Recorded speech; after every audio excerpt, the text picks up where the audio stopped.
রোহিত, এবার আমার মনে হচ্ছে তুমি মাত্রা অতিরিক্ত সমালোচনা করছো। মানছি রোশনার পারফরমেন্স ভালো হয়নি, কিন্তু তার মানে এতটাও খারাপ হয়নি যে তুমি তাকে এলিমিনেট করে দেবে। প্রফেসর, বলছিলাম যে আপনারা খুব মেথডিক্যালি কাজটা করবেন, তাই তো? মানে আপনি বুঝতেই তো পারছেন না, খুব আশা নিয়ে আপনার কাছে এসেছি আমরা।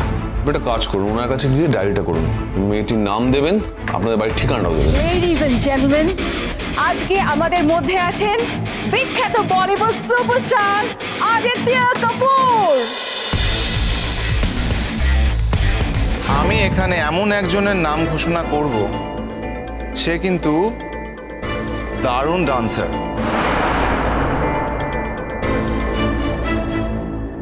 একজন প্রতিভাবান গুণী শিল্পী।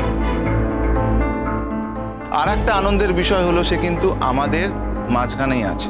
ওয়েল ওয়েল ওয়েল, আমি কিন্তু তার সাথে কাজও করেছি।